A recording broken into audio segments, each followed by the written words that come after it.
little bit of water here in my bottle now. And hopefully this will survive me through the series. But it's going to be game number 2 in this best of 3. puCK going over that recall. That game could have been so different. That game could have been so drastically different if he had grabbed the Observer. It was such a cool move. Big respect for that. And, well, let's hop into it and see how it goes. Spawning here in the top right corner of the map. Playing for Flipside Tactics. Once again, we have the purple Protoss, puCK, aka Solace. I will most likely rotate between calling him Solace and puCK throughout the series because his opponent has a very similar sounding name. In the bottom left, it's going to be the green Protoss HuK, who leads 1-0 in the series. Now, Sarah Bear in chat says, there's people that work 12 to 14 hour shifts, like actually work. Please stop complaining and cast StarCraft. I'm going to go ahead and ban you. You're not even getting a timeout. You're skipping towards a ban. Because guess what? I've worked those 12, 14 hour shifts, both as a waiter as well as a security guard. And in both of those instances, you get breaks. Little 2-minute breathing rooms here and there are not exactly breaks. Plus, you're paid to do that, which is nice. Now, I've been generous and we've had some really nice donations, so that makes me feel a lot better about this. But keep in mind, when we sign on to do these casts, it's never guaranteed to do money. It's never. It is 100% volunteer work. Until the day comes where we get paid to do things. It's kind of how the situation works.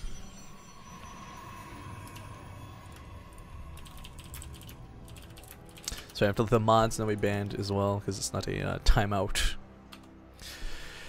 At any rate, moving on past that really shitty remark, HuK, he might have been trying to take a Nexus, and if he does, I really think puCK's dedicating to a pylon rush here. On one hand, this was kind of scouted, and we did see HuK actually be the one who pylon rushed his opponent in the previous set. I think it was Kaifire.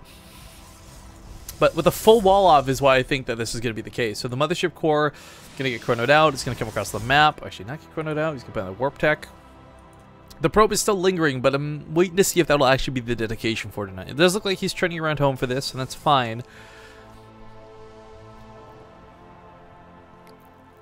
The interesting way this works for the early game is neither Adepts nor Stalkers are particularly great at fighting one another, but the Adepts are way better than Stalkers at actually getting Mineral Line kills. Even if you go blink Stalkers, Adepts are going to shred that Mineral Line a million times better and a million times faster.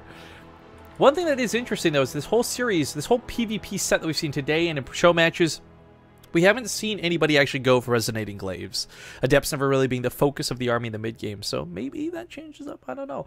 But request given from one of our mods, Bobble Convolute, asking what the bets are for the series. Oh my god, these bets are stark and different, and oh my god. 19,118 Partoofs are bet on puCK, aka Solace, the purple player. 9,606 on HuK, so over double on puCK. Maybe, I don't know how math works actually. I think it's a little bit less than double. The point is, 2-to-1 odds essentially in the favor of puCK winning the series. We'll see how that actually plays out. Now these Adepts are kind of messing around right now, mostly scouting at Imagine. I don't know how much he wants to dedicate to this. He could just dive in and try and kill a probe or two, but the Photon Overcharge should be able to drive him back. In fact, right away. 30 damage a shot. That's going to push him away. But they're both going for Blink. puCK may have been able to guess this. Actually, I don't think he saw the pylon. Or the no, he did see the pylon at the back. Okay, so the Adept did manage to see that. But for HuK's sake, I would argue that while he doesn't scout this, he could still guess this, because by walling yourself in, you kind of limit what you can do. And that's either use a Warp Prism, use something with Blink, use Air. So it's a bit of guesswork for HuK. But he's a clever guy. He casts a lot of games for good reason. He's got amazing game knowledge. Now, of course, the problem is, like, even if you have immense game knowledge and you're a really smart guy like HuK is, applying that on the fly while you're under pressure, that's a whole nother can of worms. Okay, the Adept does get cleaned up. Meanwhile, across the map, a bit of poking, but nothing too major. You see the Robo. I don't think the Robo's a bad choice. Again, Warp Prism really aiding a lot to the way Solace is taking engagements. puCK, oh my god. I can't stick to one. It's not going to happen. But we see that really cool Blink micro followed up by a really cool Warp Prism micro. So if he uses that to aid this, great. It also might just straight up be Immortals because he knows it's going to be Blink. Again, he's got a little bit more information than his opponent HuK does. But Warp Prism going to be able to get these units outside of the base, which is very important, including trying to take a third if so he chooses.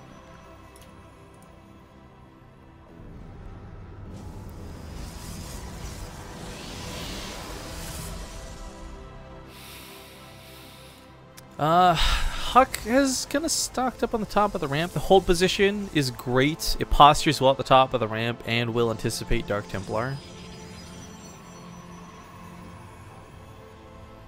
Let's see here. As far as Solace is concerned, though, I don't think he's really looking to go too dedicated. I say the question mark because the nice thing about Blink Stalkers is you don't have to all in with this. You don't have to say, all right, it's do or die. You can realize my opponent's perhaps a little more equipped than I in the back away.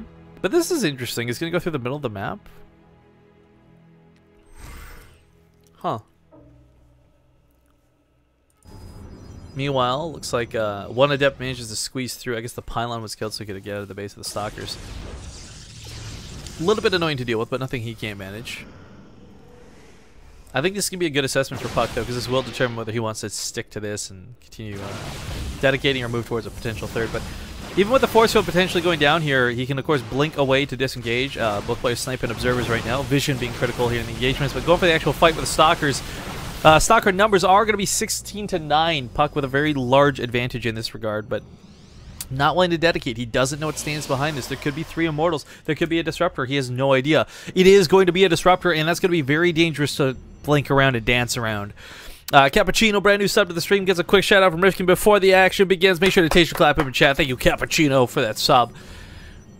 But yeah, this Disruptor, it's going to demolish Stalkers. If it gets the hit, puCK almost not paying attention, but he does fall back with a quick blink and only loses a Stalker.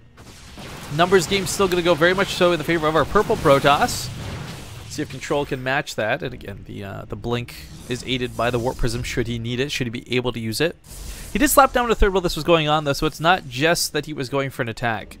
For HuK's sake, I really don't know if PvP revolves around the bases as much as it used to. He is going to expand himself, of course, but what I'm alluding to is once upon a time... Oh, he misplaced the Nexus. That's a big mistake, actually. Oh, almost gets the Disruptor shot that he wants. Second one coming in here with the Stalkers off of cooldown, or on cooldown, pardon me, for that blink, but the numbers game going to work out really well for him. Snipes off another Disruptor. And the point I was making before is, like, once upon a time, this matchup was all about bases. If you fell behind by even one Nexus for more than a minute or two, you really started falling off the matchup just because you couldn't keep up with things. But HuK is, he's got the tools to take a decent fight at this ramp, but that's only if puCK doesn't dedicate, or over-dedicates, pardon me. So if he sits on the ramp, if the Disruptor comes in, it blinks off cooldown, there's a lot of ways that this could go very badly for puCK despite having that army lead in Stalkers. 20 Stalkers to 15. But again, HuK's got that Disruptor, and one amazing Disruptor shot can make up for such a huge deficit in that army. Kill 5-7 Stalkers easily. He's going to try and bait a shot out here. puCK is paying attention this time. Again, bleeding out one Stalker at a time, but it's still for free. I say free in air quotes here. Forceful on the ramp, going to try and hold things in place for the Zealots, but once again, just kind of evening up that supply. Dark Shrine, though, going to finish up for HuK on the side, and he does have a Warp Prism ready to go with 2 Zealots and 2 Dark Templar. Maybe catch off guard. There are cannons, but will that be enough? Will that detection go down too quickly? We have a $5 donation coming from Moy Mal. Big shout out to this guy. It says, use this money to hire a water boy, smile face. Yo, unless I'm hiring like Adam Sandler because his career has gone down the drain, I don't think I can afford to hire a water boy for $5. But thank you for the sentiment. Nice hold position around that cannon, by the way. Immediate response out of puCK. He is on the ball with making sure he doesn't take damage back at home because I think he knows that, oh, this may have been a potential, but he does get the 2 DTs out before getting sniped. No detection down here, so probes are going to be in danger. He splits off to go to the main, splits off to go to the natural. Sorry, the third. Cannon's starting to come down, and everyone's just going to retreat back to the one cannon that's in play, so there is detection over there. But HuK, once again, going to try and take that third. He is quite behind in this regard. Now, mineral income-wise, I don't think it's playing too big of an influence right now. HuK does have money banked up, so it's not like he's starving for cash, but it is a question of what direction he proceeds to go. More Disruptors are on the way. That's not bad, but will Disruptors be what ultimately wins this game? It's actually going to be Disruptor Wars by the look of it, as Solace, aka puCK, comes across the map with his own Disruptors. The cool thing about the Disruptors, though, is that they can't really move. I guess I say cool, but this is from the standpoint of someone who wants to kill them. They can't really move once they fire that shot, so they do sort of become vulnerable. I have no idea because we haven't seen enough PvPs to know what the numbers game is to actually focus those down in time before the shot goes off, but I imagine Stalkers, in this quantity, could probably blink forward and snipe them if they really wanted to. I guess the other key point is puCK is producing 2 at a time, and this is that advantage gained through having the third base down so quickly. wants to get turned down the rocks in the middle of the map, maybe try and catch HuK off guard, but HuK's the one who's going to see puCK being a little bit cheeky. Gonna go off, but the blink goes on cooldown. This is where we're gonna start things. I really want to see puCK bust out that Warp Prism, and I'm not cheering against HuK in this regard. I know there's gonna be like the base, blah blah blah, but it's puCK specifically we've seen do cool things with Warp Prism, flanks with the Disruptors, use that for control of additional blinks, just juke out the shots, disjoint them. Pardon me. So I would really like to see him use this Warp Prism for something cool. Like, yeah, you shoot a Disruptor shot on one end, they blink away, but into the other Disruptor shots that were coming out of nowhere. It's a lot of micro to ask for, but yeah, these guys I certainly believe have the capability to do it. Now you might notice 4 Stalkers are segmented off to go around the map. It's because it's only going to take 4 Stalkers to one-shot probes. Pardon me. Ooh, dear. Both teams miss the Disruptors. Warp Prism going to get picked off here too. Very essential unit. You want to get this for reinforcements, but the Stalkers blinking forward are going to pick it off. This does alert him, though, that there's Stalkers in his base, and he starts coming back home. One really big thing that HuK has going for him through this, though, despite the fact that he had that later third, is moving on to level 3 weapon upgrades. If it's going to come down to a Stalker versus Stalker fight, if it's going to come down to Disruptors versus Disruptors, I mean, those Stalkers are going to be bringing a lot of damage to the party. You could argue upgrades are a little bit less important, what with the way Disruptors basically one-shot everything. Sure, but it's the Stalkers that are the main part of this army. Each of these shots fired is just going to be one nice little bursty shot. 2 nice little bursty shots. Range on these things are fairly limited, though. He's going to try and focus this down, but makes a mistake. Almost stays in that shot range. Oh, getting a little bit scary here. And I definitely need some water. Sorry, guys, one sec. Blink Stalker fight is going to begin, and puCK is going to send in that Disruptor shot. Both players taking absolute care to be very careful while this goes on, but oh, puCK gets a big shot on those Stalkers. He already had a really nice Stalker count in the first place, but those upgrades from HuK are starting to come in. We got the Immortal taking some shots here on the backside. A couple more Stalkers go down, but the unit counting station is still 33 Stalkers versus 24. The Disruptor's coming off cooldown momentarily. He blinks away, blinks in. Both players taking those shots. Meanwhile, across the other side of the map, we had the attack begin, but nothing really come of this. Mothership Core could photon overcharge these 3 pylons, but instead going to die due to some auto attacks. Ooh, that's going to sting. That's going to leave a mark. HuK definitely on the batter. Nope, that's not a word. Worse side of these engagements. Hour 14, hashtag. And these 4 Stalkers are probably going to go down for free. Despite all of this, though, again, level 3 weapon upgrades are impressive to see come up behind this. We have puCK trying to catch up. His +2 sort of close to finishing. His tech's on the way to catching up, too, as he starts going for a Dark Shrine. And he's just had really nice Disruptor production this game. 4 to 5, 37 to 22. Big Stalker numbers in play right now. And move commanding, I guess, in the middle of the map, going to cost him one of his Disruptors. Really not paying attention. A couple of Stalkers also. But going to blink forward, try and pick off a couple of these units. It's really hard to chase something that blinks when you also blink. Disruptor shots coming in, though. He's got to be so careful with this. Remember, Stalkers can't really outrun this. They have to maneuver through blink or just be outranged in the first place. But ducking in and ducking out like this, eventually these are going to come off cooldown. I wonder what the number is. Blinks in, but that was a bit of a bait. However, focuses down the correct Disruptor so hard. It was a 1 in 3 chance he gets the right Disruptor to cancel out that damage. That could have been devastating for HuK in that engagement. But puCK is going to back away once again. Lots of observer snipes going on in this game, and the Stalker count is going to be 30 to 22. Oh, here comes those Disruptors once again. Both players taking the shots. HuK takes a worse engagement. Units lost so far this game being 52 Stalkers lost for HuK, 32 for puCK. But I guess this is more of a testament to HuK than it is in puCK. It's like a Dr. Seuss where I'm trying to cast this game. But it's a bit of a testament to HuK, because despite always losing more units and being on the downfall and having less army supply, he's still taking pretty decent engagements, and most importantly, keeping puCK from pushing to win the game.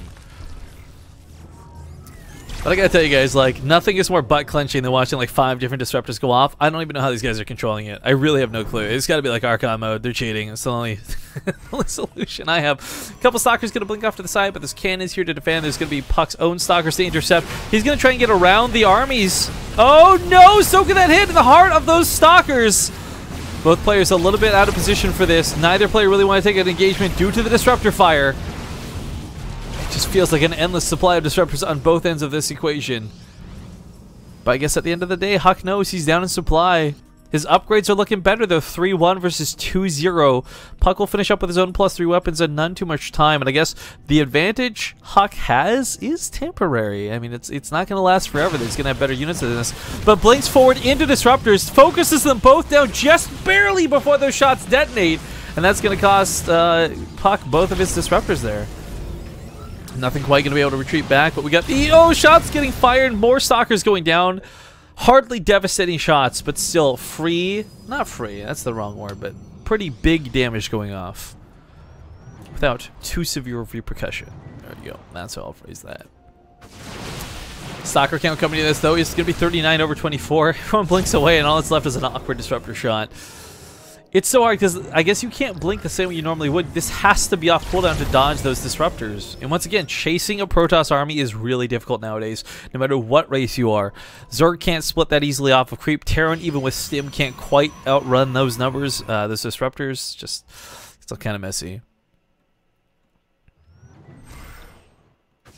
Everyone's making fun of my batter. Yo, batter up. How many observers have gone down this game? I know chat's been picking on these quite a bit. 5-2.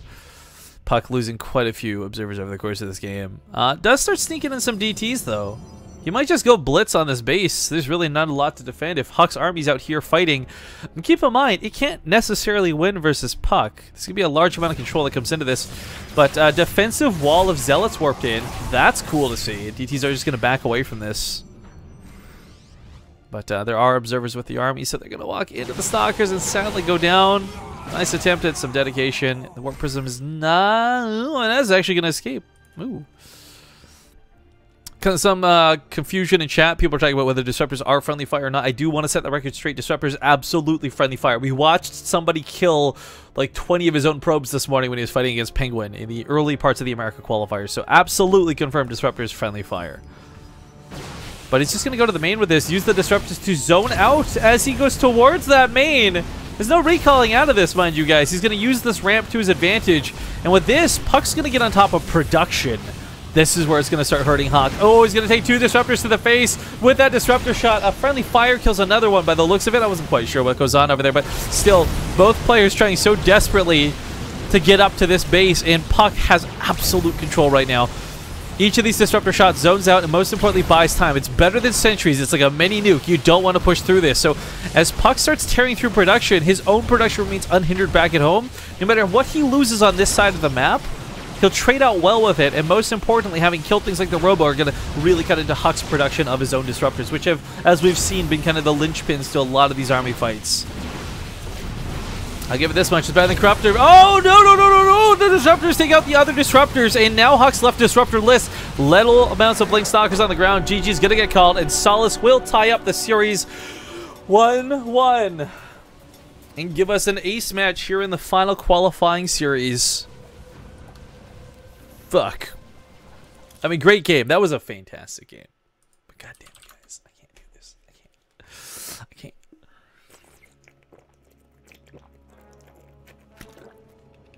Okay, last ad break, 2 minutes. It's the last one because it's the last game getting played today. See you guys soon.